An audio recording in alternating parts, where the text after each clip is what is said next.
Welcome to Looking at Legal Stuff. Today we have an evidentiary hearing in a case with a couple where dad is motioning the court for a divorce and primary custody of their child due to mom's outrageous behavior. He says she cheated on him, was using and selling drugs, has crashed her vehicle, and has put their child into dangerous situations. He wants mom to have supervised visitation. In addition, he claims that mom didn't help pay for their marital home, so he doesn't think she should be awarded any of their increase in equity. What does mom think of his claims? Let's find out. So Tarsky, if you would just have a seat at one of those tables, we're ready to conduct the final hearing in your case. So Tarsky's prior attorney, Ms. Kelly Jackson Smith, withdrew some time ago. The time for her to retain other counsel has expired, so we are ready for the final hearing set by order of this court. Do you wish to make an open statement, counsel? Yes, I do, Your Honor.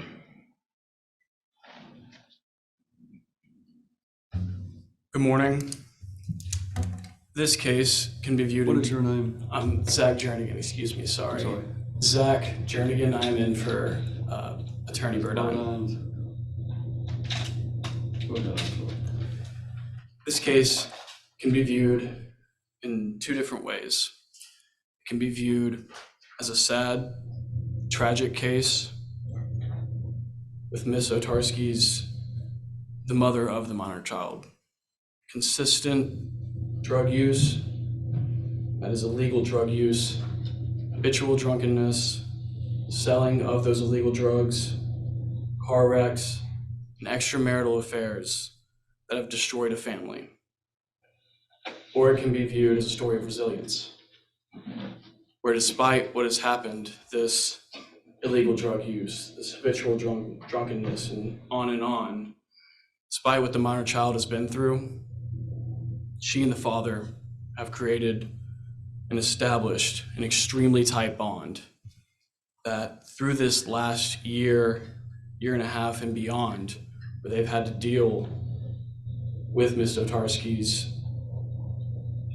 inappropriate marital conduct, they have been able to establish a bond that has made them closer, but has also made the minor child safer. It is in the best interest of the minor child to remain under the father's care and only the father's care. The mother has consistently come back into the daughter's life and then is left again. She has been in and out of rehab, but she has been unable to remain a consistent parent to the minor child. And while you can look at this case either through the lens of the first scenario, that it's a sad, tragic case that has destroyed a family, or the second lens, where it's a story of resilience that has made a bond between the father and the daughter extremely close, either way, there is no doubt that it is in the best interest of the minor child to be with a father that has cared for her, that has taken care of her, than to be in the mother's care that has put her in horrible situations. Thank you. So Tarsky, you're representing yourself in this case. You have the right to make an opening statement. Opening statements are not evidence. They're simply the opportunity to let the court know what your position is regarding the issues in the case. Do you want to make any sort of statement? I'm going to give you a chance to testify, but this is whether or not you want to make an opening statement. I don't think that's necessary. You may call your first witness, Mr. Jernigan. I call Ms. Otarski to the stand. Ms. Otarski, if you'll come forward, please. Step around here. You have something there that you need. You can leave it there. Otherwise, you have notes that you can bring with you.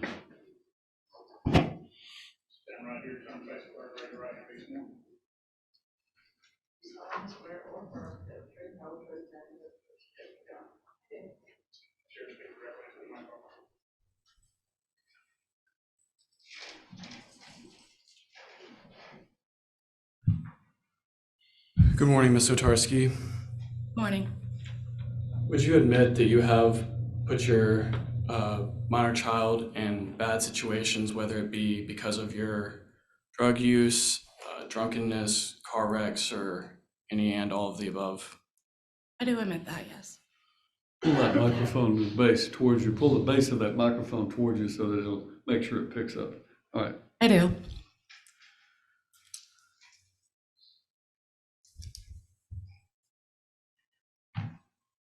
Do you admit that within the last year, the daughter has been in Mr. Otarski's care? Yes. Do you believe that has been over that past year in the best interest of your daughter? Yes. Nothing further, Your Honor. All right, ma'am, you can step down. You may call your next witness. I call Mr. Otarski to the stand. Mr. Tarski, if you'll come around, please.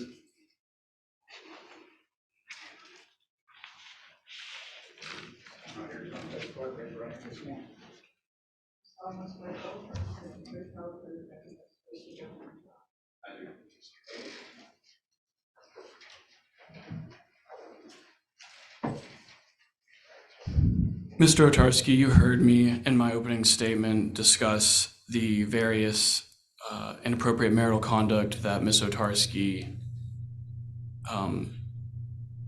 inhibited during the years of your marriage. Can you please describe this habitual drunkenness, illegal drug use, the car wrecks, and how that affected the minor child? Yes. Over a span of years, especially the past 2 to 3 years, Morgan, my wife, has shown, like you had said earlier, there was multiple times of drug use. There was multiple times of marital affairs with other men. There were multiple times of her getting in car wrecks that could have possibly put our daughter's life in danger. Luckily, it didn't. Yes.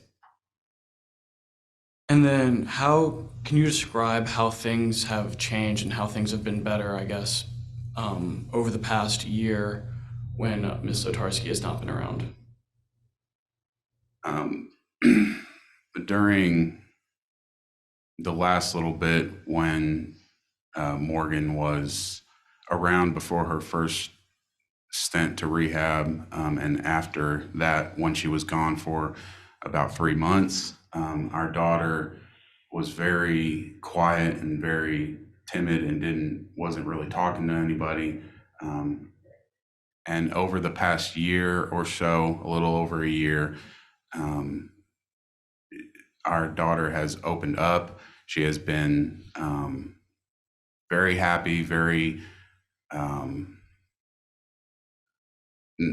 doing well in school, no complaints or anything like that.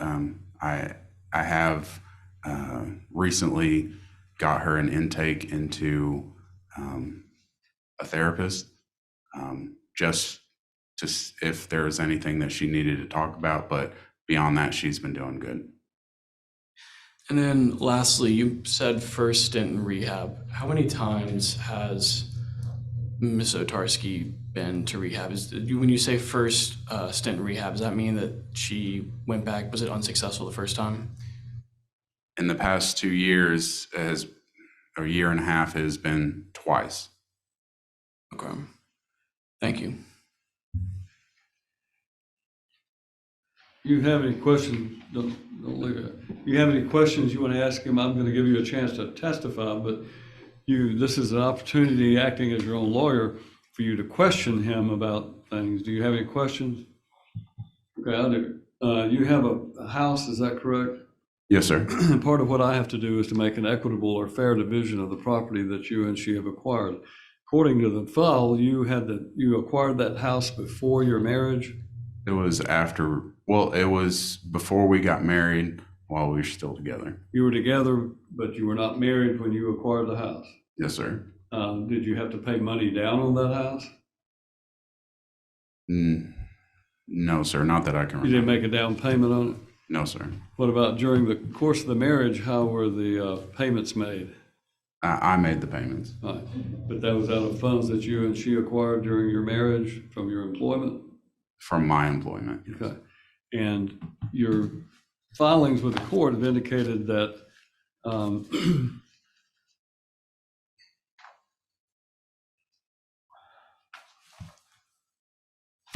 hold on a second. That the house had a fair market value now of $292,000 and an outstanding balance due on the mortgage of $185,000. So there's been equity that's increased during the course of your marriage, correct? Yes, sir. Now, my simple calculations are that that's about $107,000 in equity right now. Would you agree with that? Yes, sir. All right. In your pleadings, you have stated you ought to be awarded the marital residence because you have been responsible for $1,600 in credit card debt, $4,000 in a loan that you took out prior to filing for divorce to cover insurance deductible, and $4,500 for purchase of a bed in a marital residence. And I'm assuming you still have that bed? I do, and I'm still paying it off. Right. It's a nice bed for $4,500. Is it one of those electronic ones? Yes, sir. So that comes to about $10,100 in debt that you're saying that you are going to have to assume her part of, right? Yes, sir. So $5,500 of that marital debt would be attributable to her, but you're asking to offset $53,500 in equity in that marital home against a $5,500 debt. Does that seem fair to you? You understand what I'm saying? Yes, I do. She doesn't have a lawyer. My job is not to represent her. My job is to make an equitable division, which means a fair division of the marital property. Now, she's been gone from home for how long? About 2 years and a half. A year and a half, okay. And during that year and a half, you've been solely responsible for upkeep or support of your child, correct? Yes, sir. All right. So she hasn't paid any child support in that year and a half? Correct? No, sir. All right. Do you know if she's employed right now? I believe she is, yes. You know, do you know, has she been paying anything in the last, since you found out she's been employed? No, sir. All right.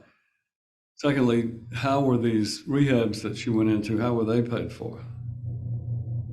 I believe through my insurance that Your she was insurance on. payment. Yes. Did you all have to pay out of pocket for that? I'm not entirely sure if there was any out of pocket. She has been dealing with that. All right, and in addition to that, being awarded all of the equity in the house, you're also asking in your pleadings, that it wasn't brought out in your direct examination, but you're asking that you be awarded all of the personal property in a marital residence, including furniture, appliances, television, kitchen items, linens, lawn equipment, lawn furniture, tools, and the child's personal property. So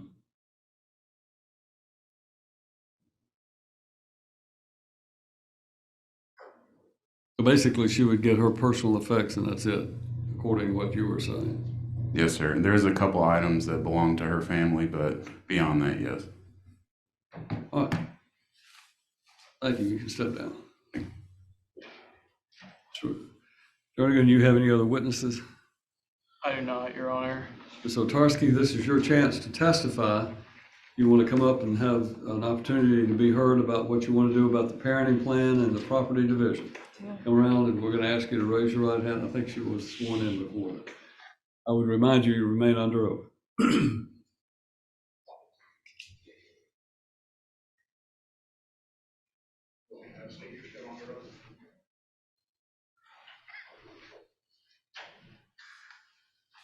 So Tarsky, this is your opportunity as your own witness to testify. The first thing I'm going to ask you, I gather from what was said earlier, that you don't dispute the fact that he might be entitled to a divorce. No, I don't. All right.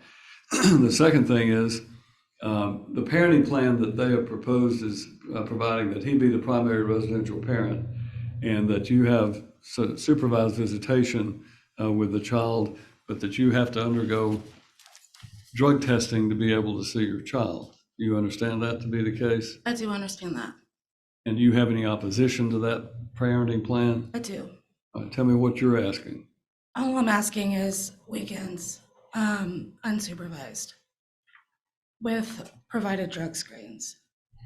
So you want to provide a drug screen, and then if your drug screen is clean, then you want to have unsupervised visitation on the weekend. Yes. All right. And how old is your child? 10. 10 years old. All right. What was the nature of the problem? I know you were in California in a rehabilitation at one problem. Yes. I tried my recovery since last February. I left in the beginning of February. He said 1.5 years. It's exactly a year from in a couple of weeks that I've been gone. So I thought that I was obligated to get back home after when I finished to finish this divorce off. It turns out that I was not ready to get home. I needed more time in treatment, and I relapsed.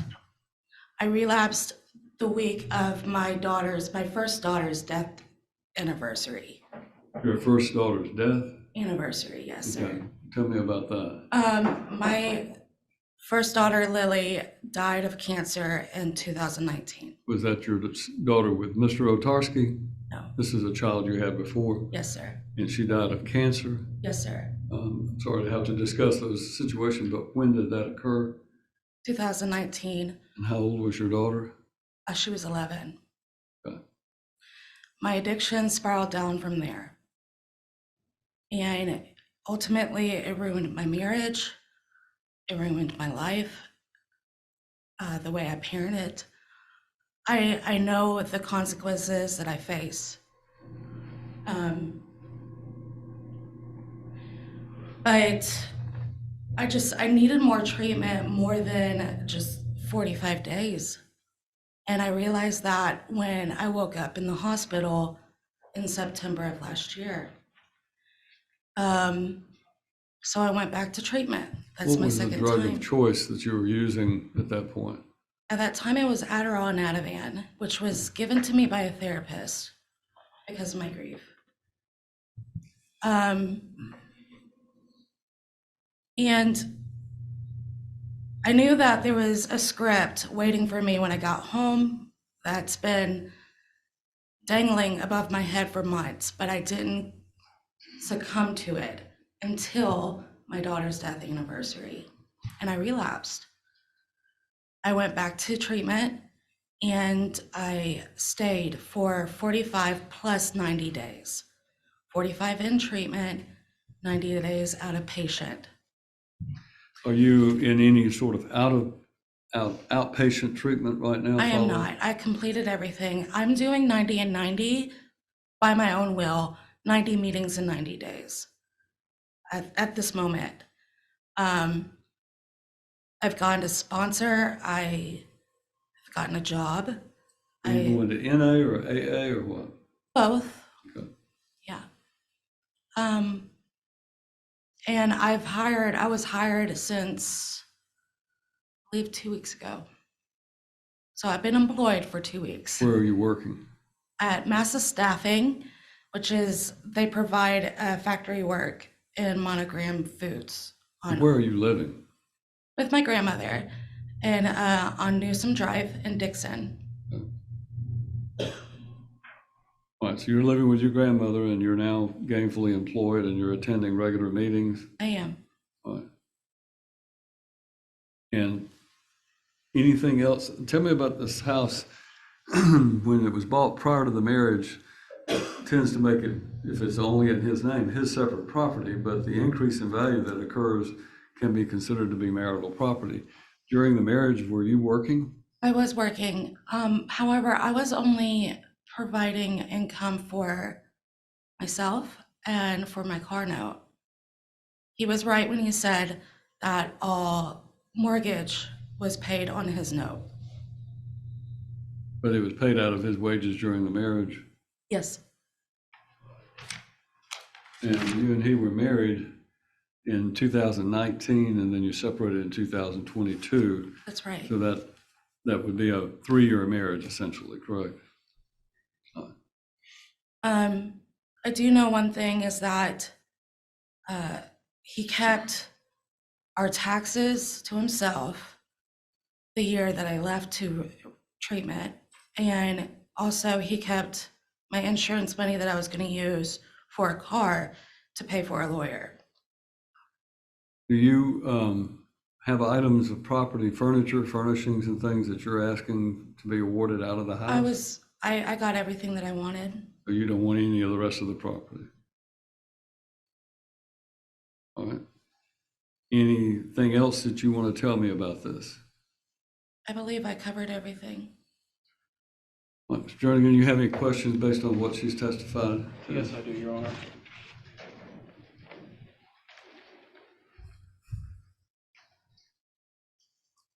You said you were in and out of rehab. How long have you been out of rehab? I came home February 8th. I don't know which times you're talking about. I'm sorry, the second time. I came home on February 8th. And the first time you went to rehab, how long were you out of rehab before you went back? For about 5 months, I believe. I came home in March, came back in October. So, Relapsed in September, but been clean beforehand. so you've been out of rehab this second time for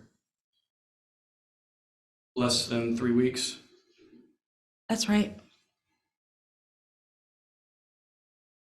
I'm really sorry to hear about the traumatic event that you were talking about with your other child.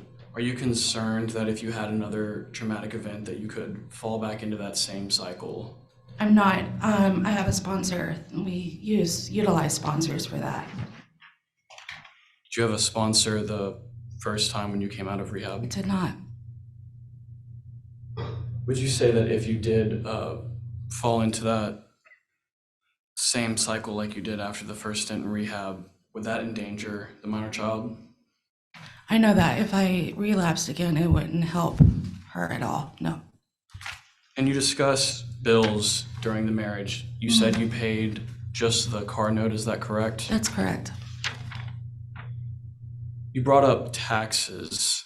Mhm. Is it true that you had an agreement with Mr. Otarski that because he was covering all the bills, that he should get that tax return that year? No, it was agreed that we'd share the taxes together and split. I don't know about the splitting part, but sharing, yes. I never agreed that he could keep it, no.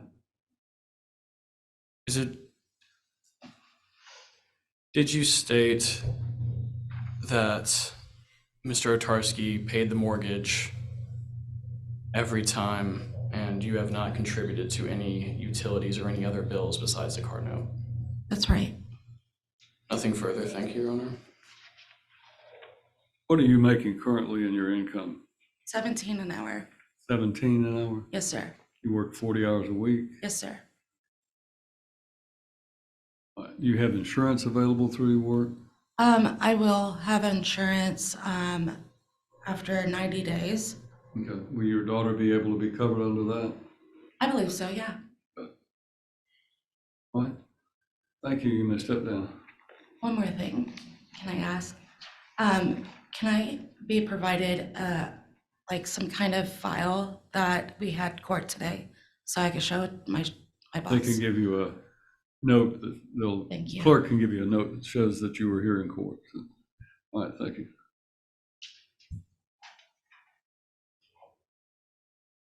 All right. Do you have any other witnesses, Ms. Otarski? No, I don't. Johnny, you wish to be, you want to call any rebuttal proof? Let me call your client back to the stand just for one purpose, and that's to establish his income. You show on your proposed parenting plan he makes $5,000 a month, and I just want him to affirm that whatever it is under oath.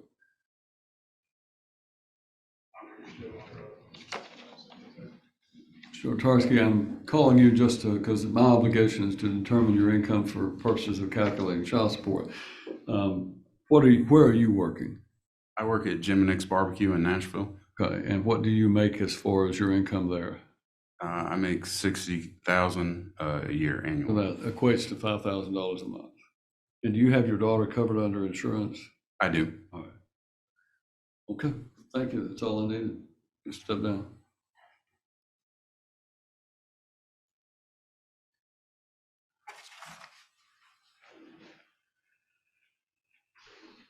I'll hear you in final argument if you wish to make a closing statement.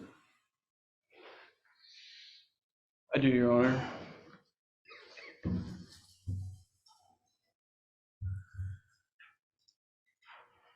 In closing, I believe it's most important and will show truly what is in the best interest of the minor child by reviewing the best interest factors of TCA 36-6106.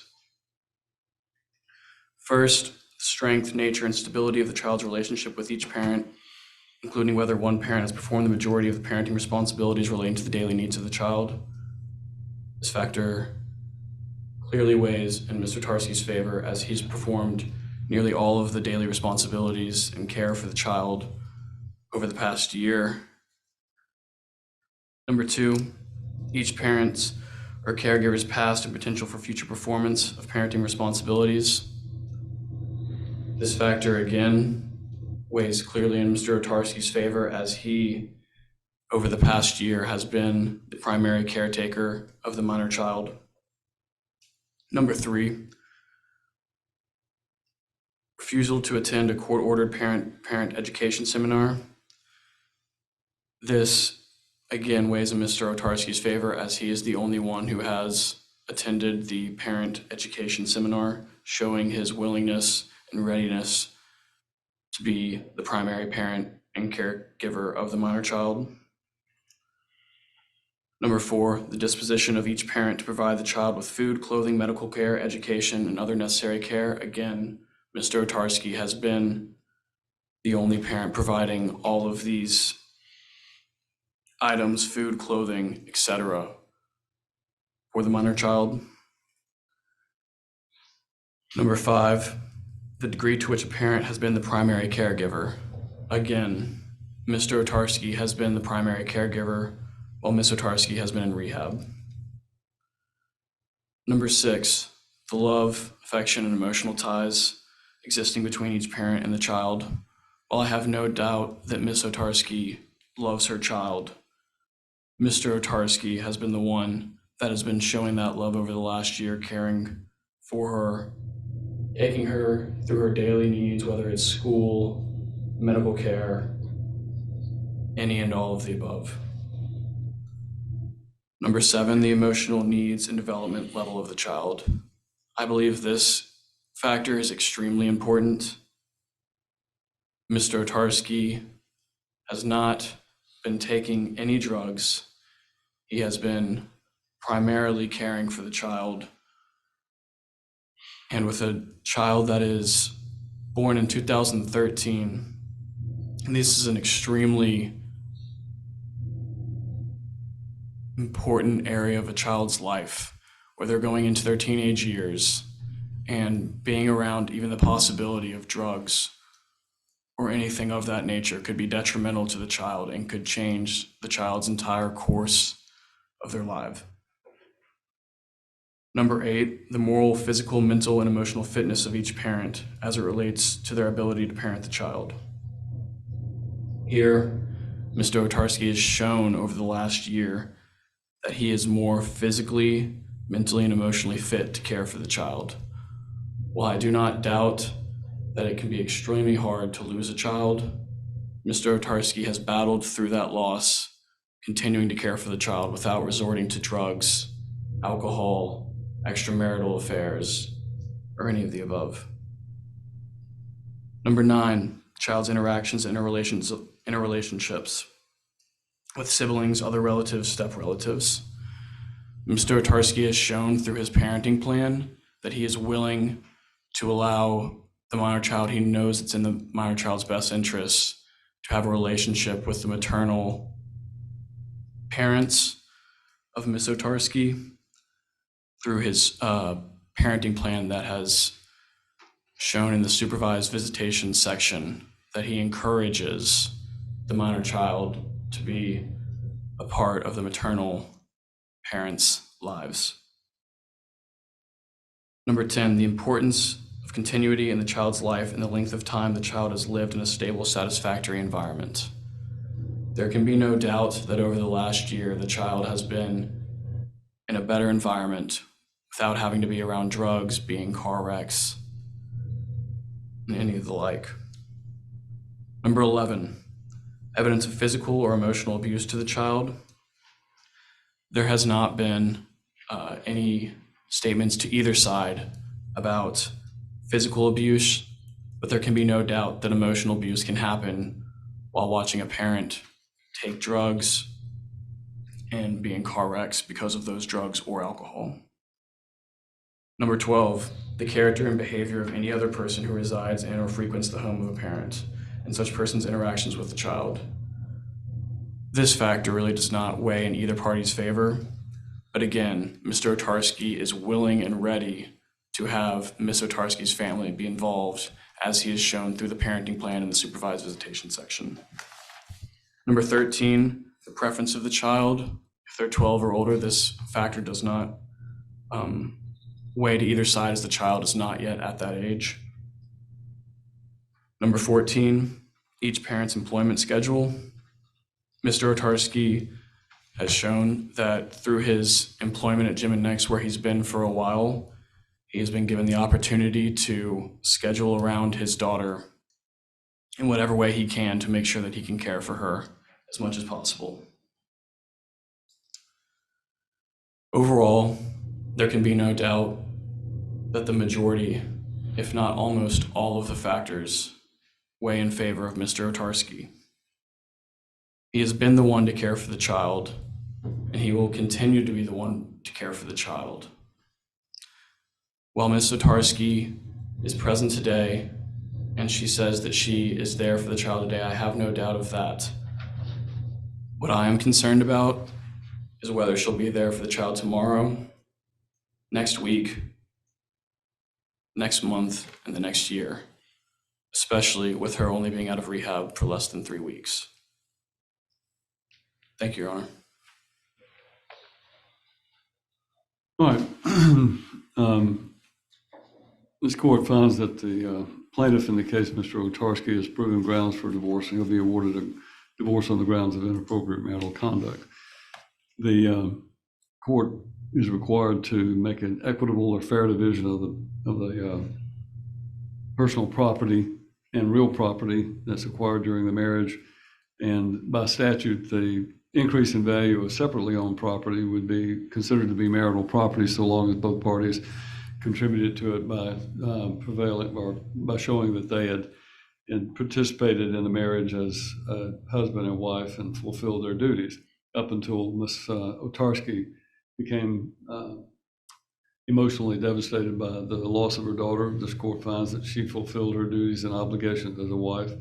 And as a result of that, up until that time, she certainly contributed her part to the increase in value. The fact that they were that marital residence was paid for by the husband with his wages does not change the nature of the fact that those wages are marital property, and as a result, he has contributed marital assets to the increase in value of that property.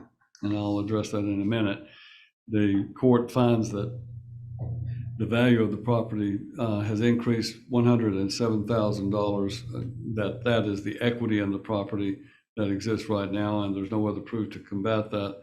That would mean that each one of them, if it was equally divided, would have $53,500 in marital property. Mr. Otarski, through his counsel, has proposed that he retain all $107,000 of that property based upon the fact that he's having to pay $10,100 in debt, half of which would be attributed to her. So if you deducted that $5,500 from $53,500, that would leave you with approximately $48,000 in equity that Mrs. Otarski would still potentially, theoretically, be entitled to. The 18 months that she has been out of the home and without paying any sort of child support, if you take the figures, which according to the proof before me today is accurate, that her income would be $2,500 and his would be $5,000, then she would have a child support obligation of about $410 a month, and that 18 months would equate to $3,280, and roughly rounding that down to about $45,000 in remaining equity that she might be entitled to.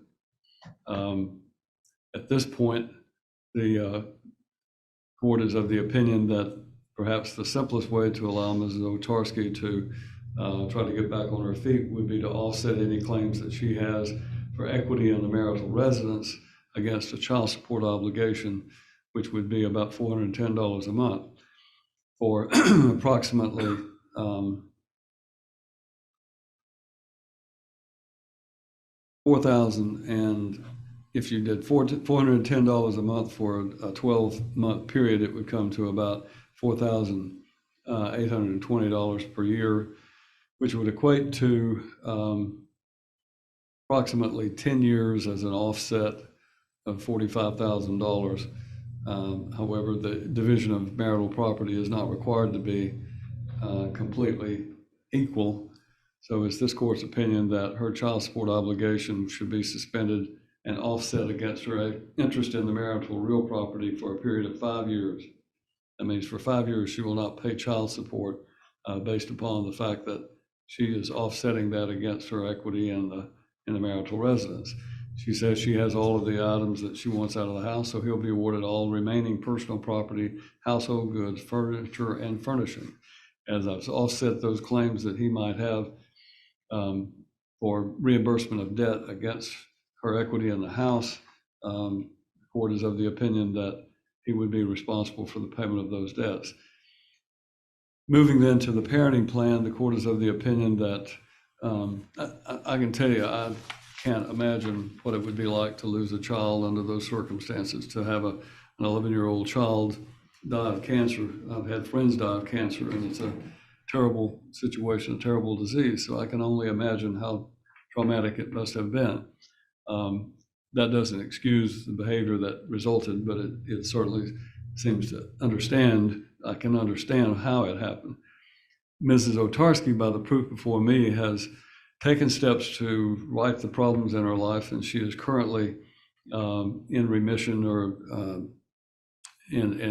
by what I can tell, seems to have her life straightened out. She's going to NA and AA meetings for 90 meetings in 90 days, and this court will order that she continue that as a part of this parenting plan. She'll continue outpatient treatment through either NA or AA on a regular basis. And that would mean at least 2 times per week that she would attend those meetings. Secondly, I don't see a need for supervised visitation in view of that fact. And so as a result, Mr. Otarski, I've reviewed all of those factors that are set forth in the statute. Mr. Otarski meets all of the criteria to be the primary residential parent. There's no question. I don't think she even contests that at the present time. So Mr. Otarski is going to be the primary residential parent for the child. You'll be responsible for that. I'm going to give her unsupervised visitation, but I'm going to grant your request, as you put in your parenting plan, that she has to submit to you monthly 12-panel drug screens. And if she submits a drug screen that is positive, then you have a right to immediately suspend her visitation and appear in court for a contempt motion. So Otarski, that means it burdens on you to get that drug screen monthly. And I would say you just at the first of each month, you go, and we're almost at March the 1st, you need to go take one right now and have that submitted to him, so that the first day of each month you submit to him a 12-panel, extended panel a drug screen, so that you can have unsupervised visitation. But it's been a long time since you had unsupervised visitation with your daughter. So I'm not going to go directly to unsupervised weekend visitation from Friday to Sunday as is normal. Instead, we're going to do it on a graduated basis. And that graduated basis will be the beginning, if your test is clear, then beginning on Saturday, March the 2nd, you will begin having from 8 a.m. until noon unsupervised visitation with your daughter. That will continue for every Saturday for a period of 4 weeks. Following that, you'll move to all day, Saturday from 8 a.m. to 5 p.m. And then that will continue for a period of 2 weeks. Following that, you'll go from Saturday at 8 a.m. to Sunday at 5 p.m. with an overnight visitation. And that will be every other weekend. And then every other weekend, that will continue for a period of 4 weeks. And then you'll go to every other weekend, Friday at 6 to Sunday at 6. After she begins the every other weekend, Friday to Sunday, then we'll have the normal alternating holidays, division of school breaks equally. She'll have at least two full weeks of summer visitation, extended summer visitation with the child. And that will be 1 week in the month of June and 1 week in the month of July. But again, that only happens once you've started, and that'll give you time to get started on this every other weekend fully. Now, the parties can always agree, and Mr. Otarski doesn't strike me as being punitive. He strikes me as a man who cares about his daughter and is sympathetic to her situation. And certainly I can understand why he could have come in and done a lot more to criticize Mrs. Otarski and try to limit her. But I don't get that impression from you. I think you understand you've got a daughter who loves you both and wants to be with both of you and wants to see her mom. And I want her to see her mom so long as she can do so safely. So, when you have that down feeling, that dark feeling that comes over you that makes you feel like you need some help from some sort of chemical relief from the depression you might have, you need to go to a meeting, you need to call your sponsor.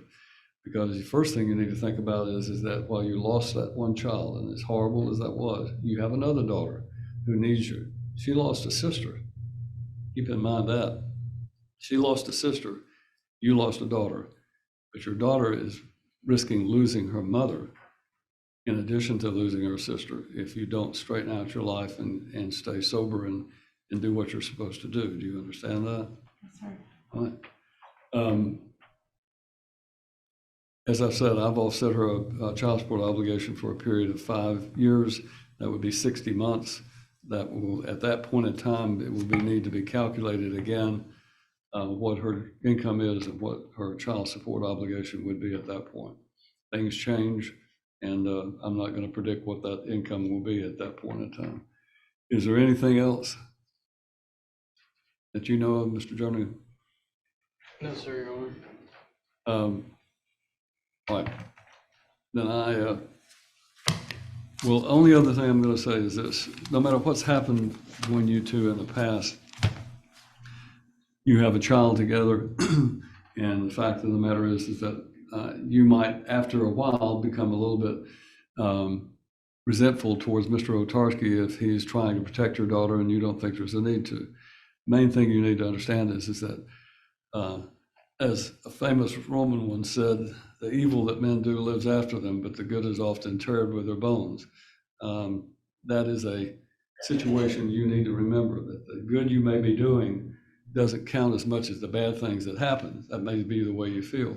It's just going to take a while for you to gain the trust of Mr. Otarski and those around him to show that you are serious about your sobriety and that you're going to stay on the straight and narrow. So my thought is that down the road, you may become resentful towards him, but you both need to remember you've got an 11-year-old, 12-year-old daughter. Actually, 11, right? 10. You've got a daughter who's going to be growing up over the next 8 years who needs both of you in her life, and she wants to have a good relationship. She doesn't need fussing and fighting or animosity between you two. If you can both overcome the things that have happened between you and the resentment you might have towards each other and treat each other with kindness in the presence of your daughter, and not talk badly about the other party, but reinforce your daughter's love for the other parent. And I get the feeling that can be done between the two of you, no matter what's happened. Then your daughter can grow up knowing that she has two parents who love her, and you can both be involved in her life to the extent of attending all of the functions that she has, whether it be graduation from school or events in her life while she's in school, sporting events or anything else. or when she graduates from high school, goes off to college, you can both go with her and be a part of that. It's a big day in her life. It'll be a big day in your life. But if you're fighting and fussing and you can't stand each other, she's going to know that, and she's going to feel that tension, and it's just going to ruin major events in her life, every major event. And that whether that be graduations, or whether that be birthdays or holidays or Christmas, or whether it be something as important as a marriage, where both of you ought to be there for your daughter's wedding, to be able to, when that happens, if it happens, you ought to both be there and make it a wonderful day for her, and not have her tense and worried about whether or not you two are going to get into an argument, or whether or not you hate each other's guts. Set aside what's happened in the past and start fresh today is the only advice I can give you. All right, that will conclude the order. Mr. Jernigan, you and Ms. Burdine will need to draft the order and send a copy of it to her, please.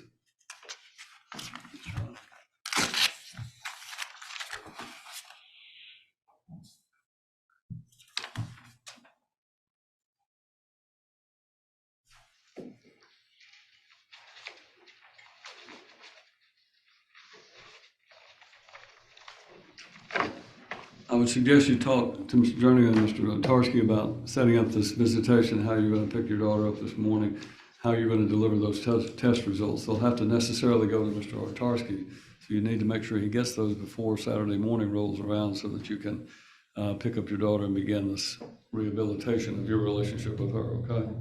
All right, thank you. We have another case. If you'll clear out of the courtroom, we'll take that one up. Pardon? For my job. Oh, yeah, clerk and masters. Just step out, turn to the right, and go into the clerk and master's office. They'll tell you, they'll help you with that.